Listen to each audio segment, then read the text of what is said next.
তৃণমূল কংগ্রেসের আব্দুল হামিদের উদ্যোগে রবিবার মালদা জেলার গাজল এক অঞ্চলে কেন্দ্রীয় সরকারের 100 দিনের কাজের বকেয়া টাকা ও আবাস যোজনার টাকার দাবিতে এবং নারীদের অসম্মান ও অস্বাভাবিক হারে দ্রব্যমূল্য বৃদ্ধির প্রতিবাদে অনুষ্ঠিত হল তৃণমূল কংগ্রেসের মহিলা সংগঠনের গ্রাম বৈঠক ও প্রতিবাদ র্যালি।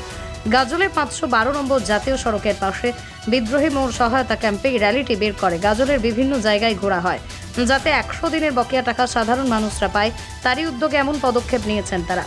এদিনের কর্মসূচিতে উপস্থিত ছিলেন গাজল 1 নম্বর অঞ্চল তৃণমূল কংগ্রেসের সভাপতি আব্দুল হামিদ, বিশিষ্ট সমাজসেবী সরফরাজ আহমেদ, প্রাক্তন অঞ্চল সভাপতি অমল ঘোষ, উত্তর রহিমপুর বুথ সভাপতি পারভেজ মেহেদি হাসান, দুর্গাপুর গ্রাম পঞ্চায়েত মেম্বার বেবি আরা খাতুন।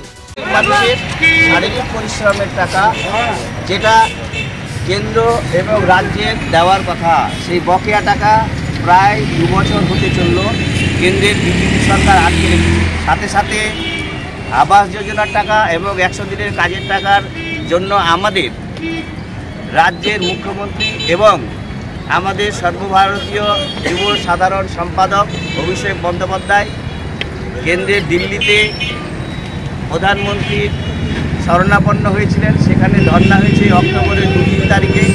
পরবর্তী সময়ে আরও প্রতিবাদ মিছিল হয়েছে এবং ধর্ণা হয়েছে, কিন্তু তথাপি কেন্দ্রের বিজেপি সরকার 100 দিনের টাকা এবং আবাস যোজনার টাকা গরিব মানুষদের দিচ্ছে না।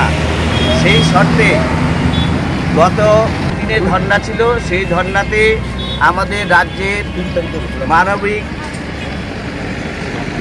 মুখ্যমন্ত্রী মমতা ব্যানার্জি ঘোষণা করেছিলেন যে 21 তারিখের মধ্যেই, চলতি মাসের 21 তারিখের মধ্যেই আমাদের রাজ্যের যে সমস্ত শ্রমিক 100 দিনের কাজ করেছে এই রাজ্য সরকারের খাত থেকেই, তহবিল থেকেই প্রদান করবেন। সেই হিসাবেই সেই কাজ শুরু হয়ে গেছে। 100 দিনের কাজের টাকা যারা 100 দিনের কাজ করেছেন সেই টাকা পাবে।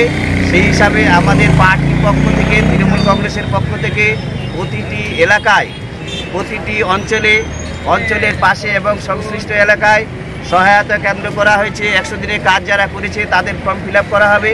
জব কার্ডের নাম্বার সহ অ্যাকাউন্ট নাম্বার দিয়ে তাদের অ্যাকাউন্টে রাজ্য সরকার, মুখ্যমন্ত্রী তাদের নিজস্ব তহবিল থেকে প্রদান করবেন। মালদা থেকে পরিমল মণ্ডলের রিপোর্ট, পশ্চিমবঙ্গ সংবাদ।